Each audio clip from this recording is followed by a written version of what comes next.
দ্বিতীয় দিনে আজ শেষ হলো সাধু সঙ্গম। শেওড়ের আখড়াবাড়িতে বাউল সাধু ও লালন ভক্তরা এখন ভাবতত্ত্বে মত্ত।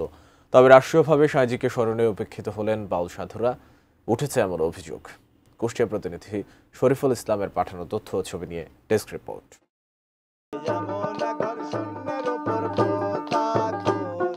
৩ দিনের লালন স্মরণোৎসবে সমাগম। বাউল সাধকরা সাঁইজিকে স্মরণ করছেন গানে গানে, আবার কেউ রয়েছেন ভাবতত্ত্বে বিমোহিত। স্থান সংকুলন না হওয়ায় আখড়াবাড়ির আঙিনা ছাড়াও আশপাশের এলাকায় খণ্ড খণ্ড আস্তানা গেড়ে বসেছেন সাধু, গুরু ও তাদের শিষ্যরা। ভাবগান আর বাউল আচারের যজ্ঞ পালন ছাড়াও বাউল পথ ও মতের দীক্ষাও নিচ্ছেন অনেকে।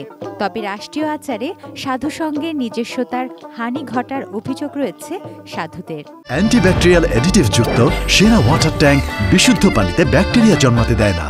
গুরু বলে দিয়েছে, যখন বায়াত হয়েছি, হাতে হাত দিয়ে শপথ করেছি, প্রত্যেকে আবদ্ধ হয়েছি, তখন বলেছে বাবা সাধু সঙ্গ করো।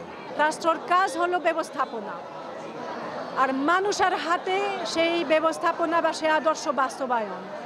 তাদের সহযোগিতায় আমরা যদি সুন্দর মাদক মুক্ত একটা মাঠ পাই, কারণ সাইজি বলেছে আমাদের মায়া মুক্ত হতে হবে। তাই মায়া মুক্ত হতে হলে যদি আমি অন্য মাদক নিয়ে নেশা করি, আমার মায়া মুক্ত তো হওয়া দূরের কথা, আমি আর একটা আসক্তির মধ্যে পড়ে গেলাম। উদ্বোধনের দিন শুক্রবার থেকে ছেউরিয়ায় মানুষের ঢেউ। অতীতকে ছাপিয়ে জনস্রোত আখড়াবাড়ির মূল আঙিনা, মরাকালী নদীর পার বিস্তীর্ণ মাঠ ছাড়িয়ে গিয়ে ঠেকেছে আশপাশের রাস্তা ও অলিতে গলিতে। এ যেন লালনের দর্শনেরই প্রতিফলন, মানুষের সাথে মানুষের মিলন, সম্প্রীতির উদাহরণ।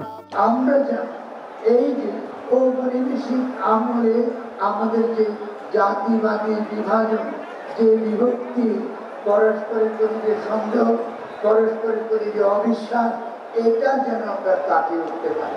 আগামীকাল শেষ হবে 3 দিনের লালন স্মরণোৎসব।